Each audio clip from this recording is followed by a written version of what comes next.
바울이 탄 배가 그레도 섬의 미양을 떠난 후에 곧 유라굴로 광풍이 불어서 큰 위기에 처했습니다. 풍랑이 며칠이 가도 가라앉지 않아서 해도 못 보고 별도 못 보고 내가 지금 어디로 가고 있는지 어떻게 된 상황인지 파악하지 못한 채 결국 구원의 소망까지 없어졌다고 저희가 지난주에 얘기를 나누었죠. 복음서에도 제자들이 갈릴리 바다에서 풍랑과 밤새 씨름하는 장면이 등장합니다. 그때 예수님이 무리를 걸어오시죠. 제자들에겐 좀 미안하지만 그때와는 차원이 다른 큰 사건인 거예요. 276명의 많은 사람과 굉장히 많은 곡식 등 물건을 실은 큰 배가, 엄청나게 큰 배가 깨어질 위기에 처한 사건입니다. 마치 재난 영화의 한 장면 같이 느껴져요. 그런데 조금 특이한 게 이 사건에 관한 기록이 굉장히 자세히 나와 있습니다. 굉장히 디테일해요. 그때가 언제쯤인지, 유대인의 대속죄일이 지난 10월쯤, 10월부터는 지중해 항해가 어렵다고 말씀드렸잖아요. 그리고 어떤 바람을 만났는지, 그냥 광풍이 아니라 유라굴로 북동풍이 불어서 그들이 남쪽 해안으로 밀려갔다고 얘기했습니다.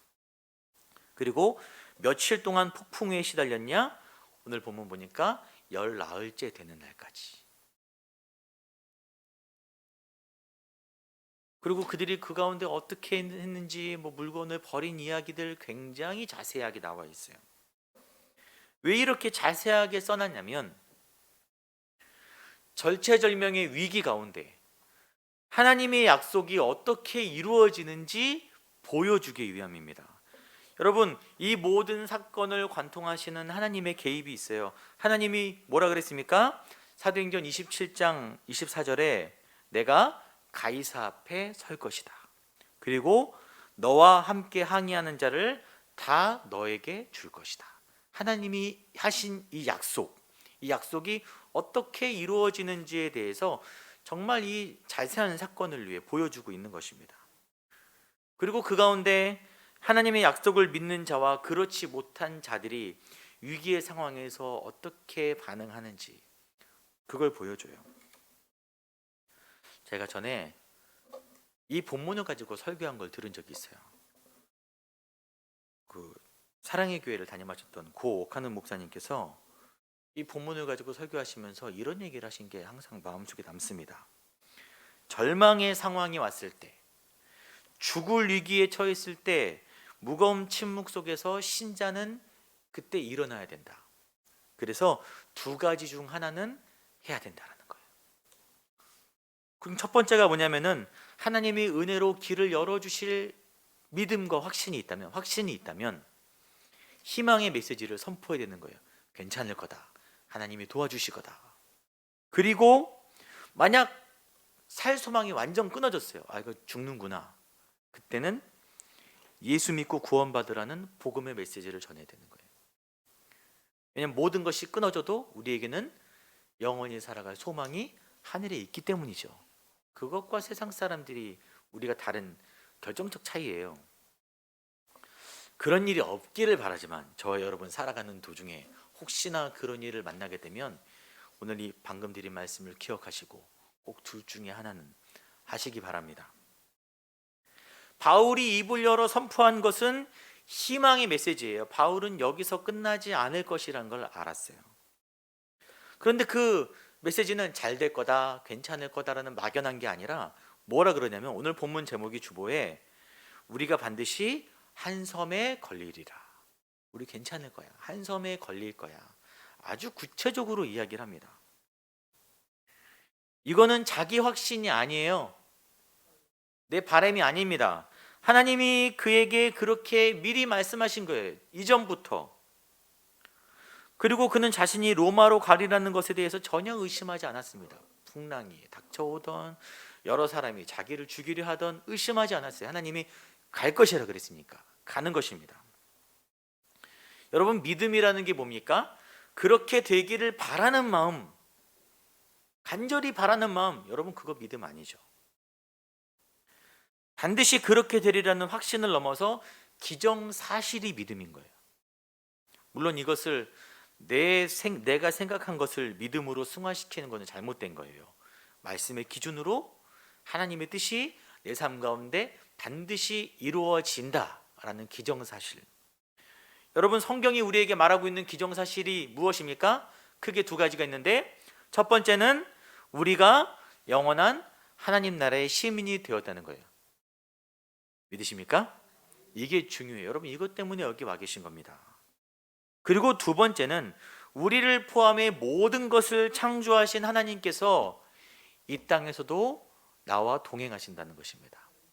나와 동행하고 계세요. 오늘 본문을 통해서 하나님의 약속이, 바울에게 하신 그 약속이 어떻게 이루어지는지 살펴보도록 하겠습니다. 다시 27절 전체를 보면, 열나흘째 되는 밤에 사공들이 육지에 가까워진 것을 파악했어요. 어떻게 파악했냐? 넓은 망망대해에서 치는 그 바닷소리와 육지 가까운 곳에서 이렇게 육지에 부딪히는 파도 소리는 다르대요. 사공들은 아는 거죠. 많이 들었기 때문에. 육지 가까이 있는 절벽에 부딪히는 파도 소리를 듣고 사공들이 육지가 가까웠구나 라는 것을 깨달았습니다. 그래서 급하게 물을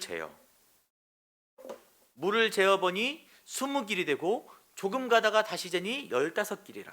20길은 36m 정도 됩니다.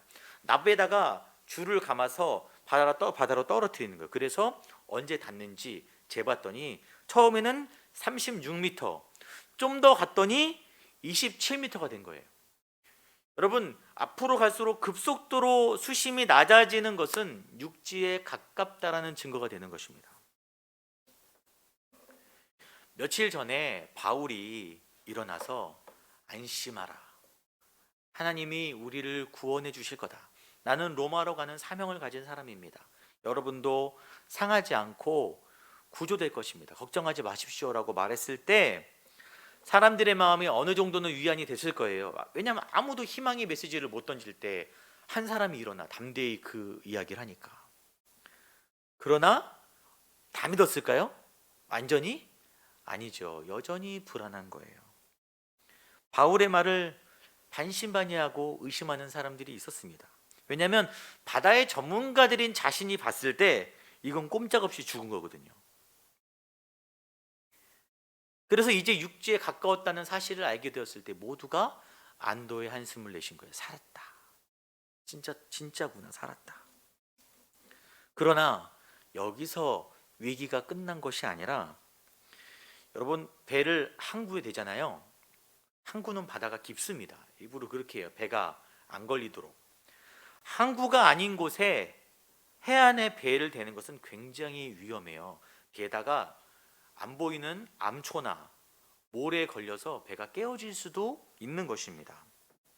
그리고 지금 아직 거센 광풍이 잦아든 게 아니에요.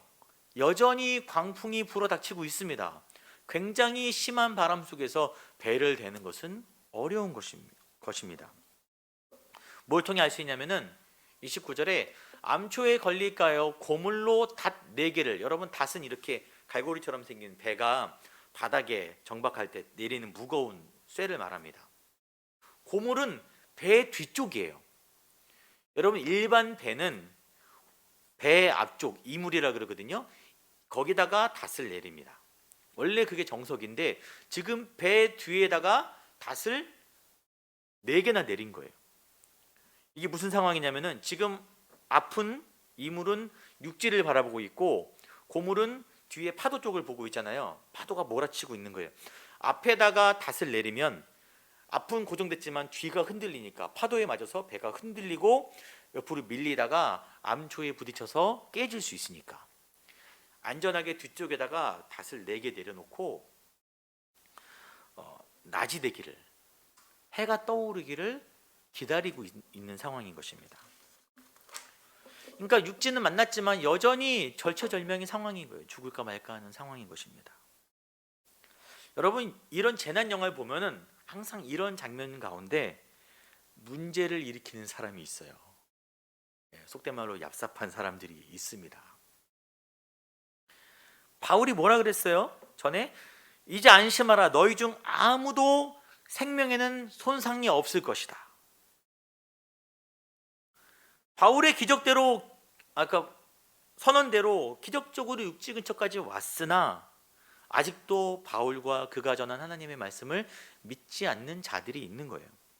사공들이, 배를 실질적으로 운전해야 된 사람들이 자기들만 살 궁리합니다. 오늘 밤에 이거 못 버티고 내일 임하는 사람들 나가다가 죽을 수도 있어.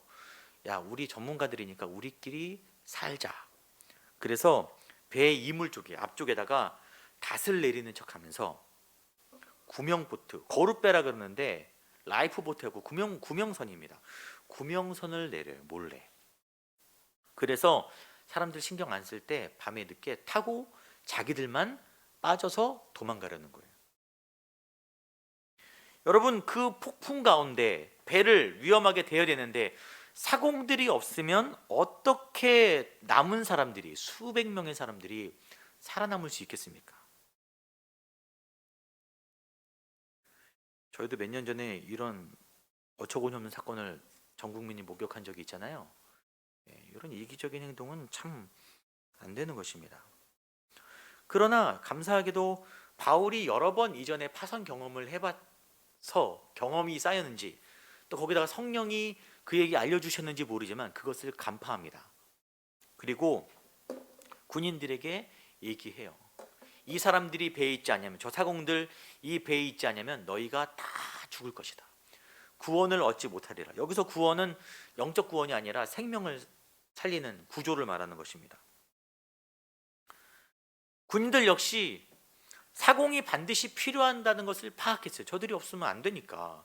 군인들이 싸우기나 잘하지 배를 어떻게 몰겠습니까?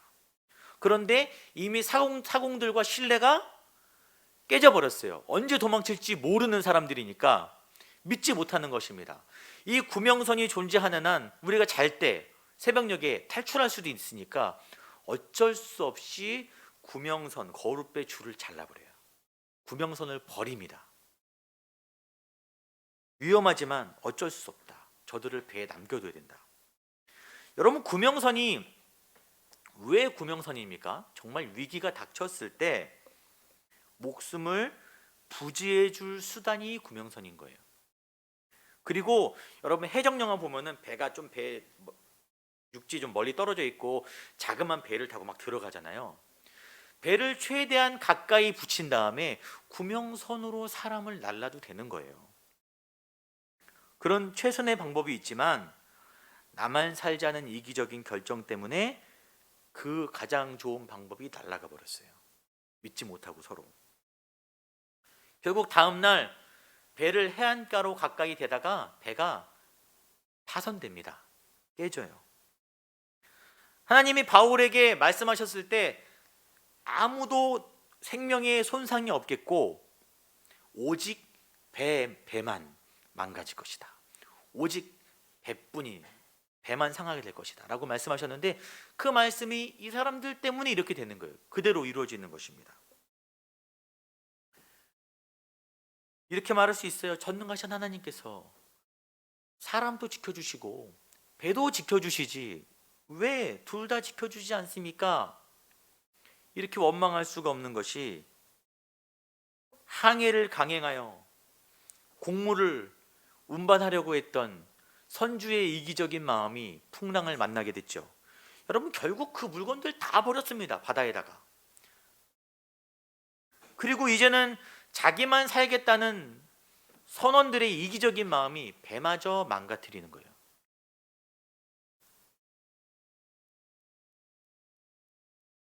이 말씀을 이 시대에 적용할 때 저는 이렇게 참 어려운 상황이 교회 가운데 왔지만 이 땅의 교회가 완전히 무너질 것이라고 생각하지 않습니다. 하나님이 지켜주시니까요. 그러나 생명은 부지하되 배는 깨지듯이 욕망으로 쌓아올린 모든 것들이 무너질 수 있어요. 그것은 감내해야 되는 것입니다. 헛되게 쌓아온 것들, 교회가, 성도가 추구했던 여러분들 개인적 삶에서도 이기적으로 나를 위해서 추구했던 것들은 깨어지는 것입니다. 이 시대의 성도가, 교회가 얼마나 이기적이라는 비난을 많이 받습니까? 여러분, 예수 믿는 사람들, 제대로 믿는 사람은 이기적일 수 없어요. 성경이 그렇게 이야기하고 있지 않기 때문입니다. 친구를 위해서 생명을 주는 것보다 더 큰 사랑이 없다라고 하신 예수님이 말씀하시고 직접 행하신 그것을 우리는 따라가는 사람들 아닙니까? 여러분, 나만 잘 되고 나만 사는 것이 믿음이 아닌 거예요. 그리고 우리 교회만 산다고 그것이 잘 되는 것이 아닌 것입니다. 물론 사람이고 사람들이 모인 곳이기 때문에 잠시 이기적일 수 있어요. 어떻게 안 그러겠습니까? 연약한데. 하지만 꾸준히 그 모습이 지속된다면 참된 믿음의 길이 아닌 것입니다. 잘못된 길로 가고 있는 거예요. 이 말씀 다시 한번 볼까요? 바울이 뭐라 그러냐면, 이 선원들이 여기서 떠난다면 누가 구원을 얻지 못하는 거예요? 우리예요, 너희예요? 너희. 왜 너희라 그랬을까요? 여러분, 바울이 로마까지 가는 건 기정사실이잖아요. 하나님 말씀하셨으니까. 우리는 간다. 그런데 사공들이 없으면 너희는 큰일 나라는 거예요. 하나님이 로마에 가서 복음을 정하시기로 하신 일을 일개 사공들이 막을 수는 없는 것입니다. 바울이 사공들을 붙들어 두려고 한 이유는 그 배에 탄 모든 사람들을 살리기 위한 거예요. 그것이 하나님의 뜻이었고 하나님이 바울에게 말씀하신 것이고, 나만, 바울만 구원해 주는 것이 아니라 함께한 모든 사람들을 구원해 주시는 게 하나님의 계획이라는 것입니다.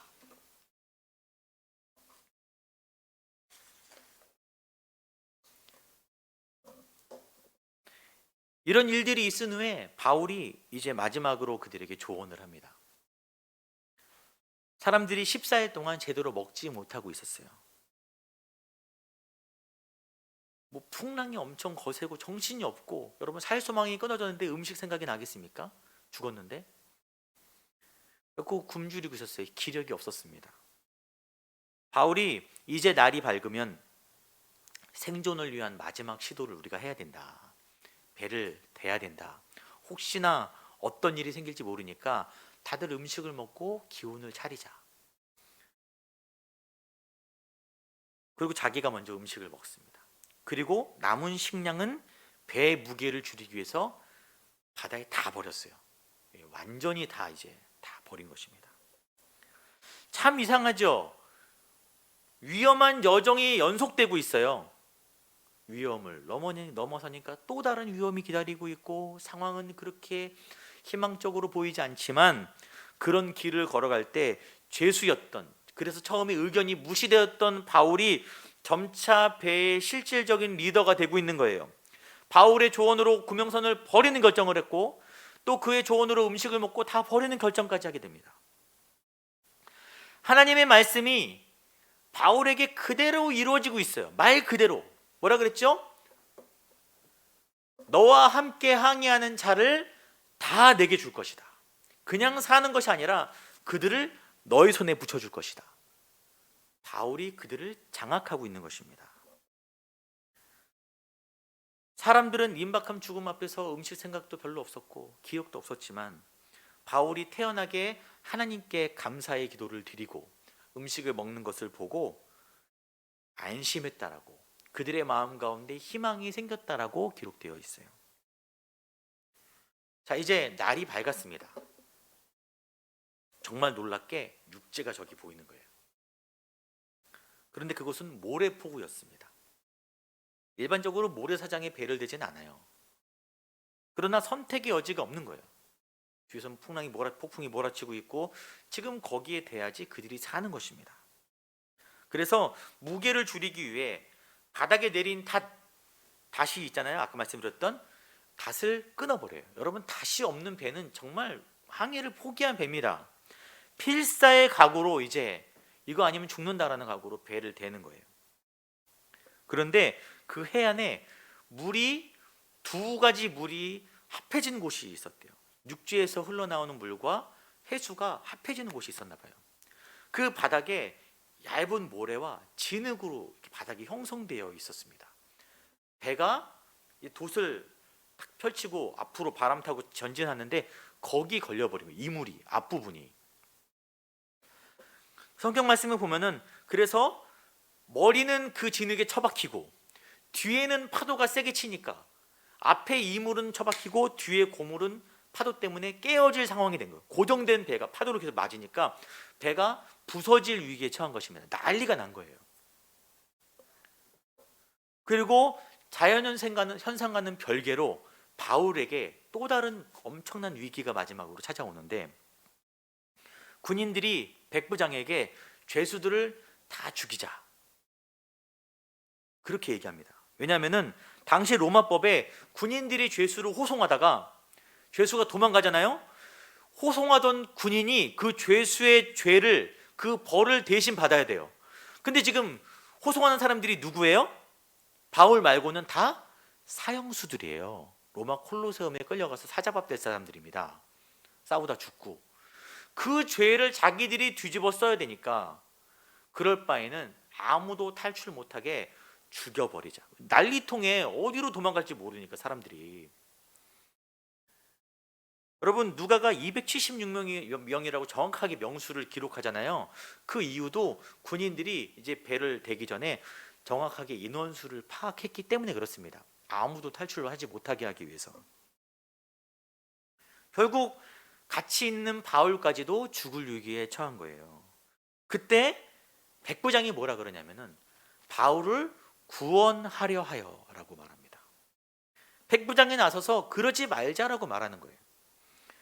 이게 바울에게 호감이 생겼기 때문에 그랬을까요? 바울이 하는 말과 행동들을 보고.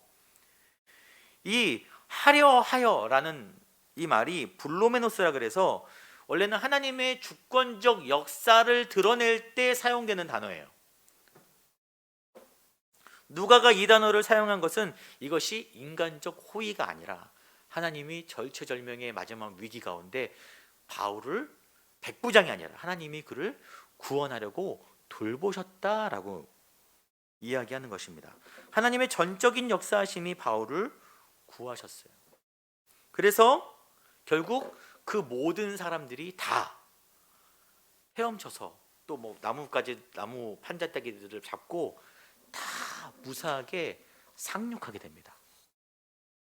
자, 이제 하나님께서 바울에게 하신 약속이 거의 다 성취됐어요. 모든 사람을 살려주셨죠. 그들을 바울 손에 붙여주셨죠. 배는 깨졌죠. 이제 뭐만 남았어요? 네가 누구 앞에 서게 되리라? 가이사 앞에 서게 되리라.